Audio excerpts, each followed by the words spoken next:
Okay, we'll go on to another question, and we'll start with Ken this time. How do you think the college admissions process can be made easier for underclassmen so that stress levels are lower for them as they get older? This is a youth question. I think that means it's one of the young people in the room who asked that question. Could you repeat that one more time? I'm sorry. How do you think the college admissions process can be made easier for underclassmen so that stress levels are lower for them as they get older? There we go.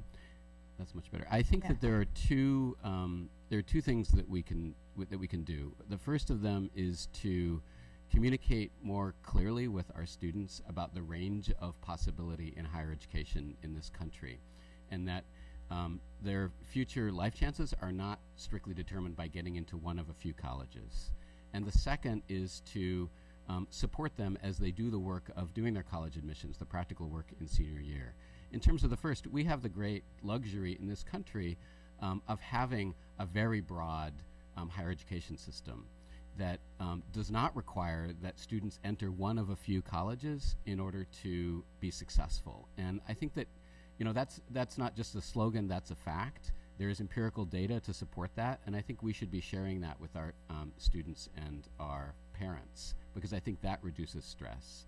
The second is that students have a common set of tasks that they need to accomplish in their senior year of high school in preparing to enter college. They have to write application essays, they have to handle the mechanics. We can provide them with supports to do that.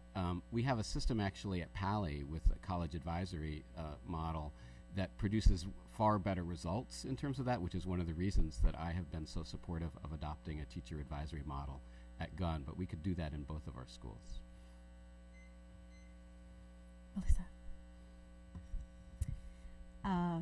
Well, I completely agree that we need to make sure that our students understand the full breadth of what's available across the U.S. and actually abroad. We actually have just started giving students the opportunity to understand what their opportunities are abroad.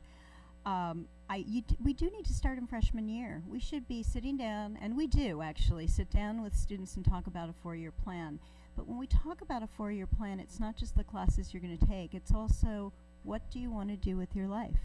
And it'll change. It's very unlikely that a freshman and a senior will have the same goals, but it's good to help students see that different paths can lead to different places.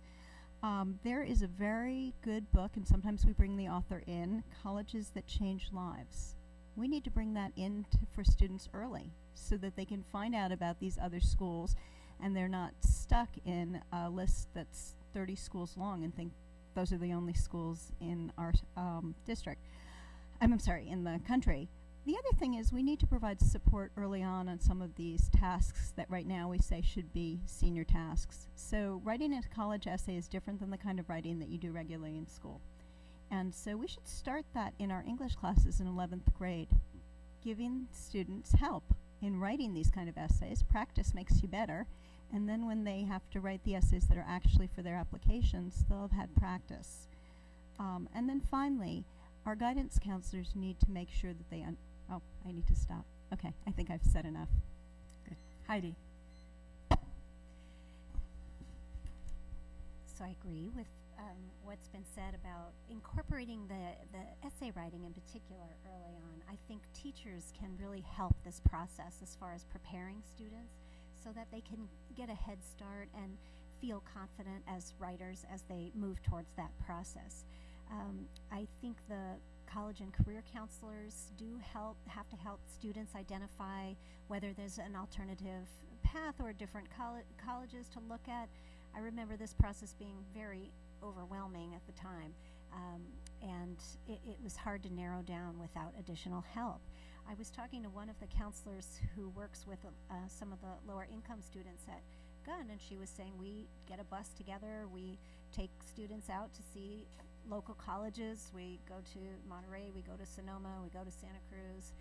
We also have Career Day where we can go to some of the Silicon Valley companies and talk about different technology jobs. So there are innovative programs going on.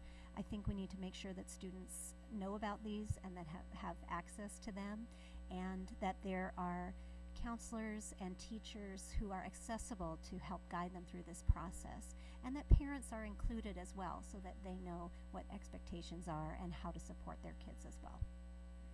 Camille?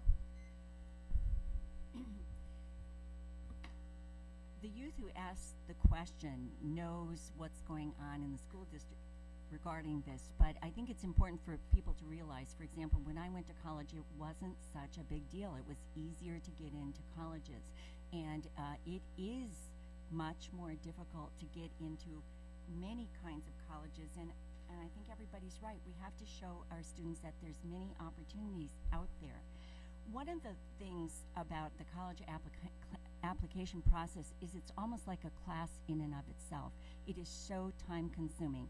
And one of the unfortunate, we're still dealing with, we changed a calendar, our school calendar right now, which kind of threw people off their game in how you apply for college. I think everything we do in the school district has to pay attention as well to in the senior year when the kids are applying for colleges, that we recognize the difficulty. So I think we still need to, in our school district, to be more cognizant of the fact that this is like a class in and of itself. It needs to be starting earlier, or at least there needs to be a calendar created that kids can follow in order to apply. So I think we can do more in this area. It's a good question, and one that we should just drill down on a little bit more.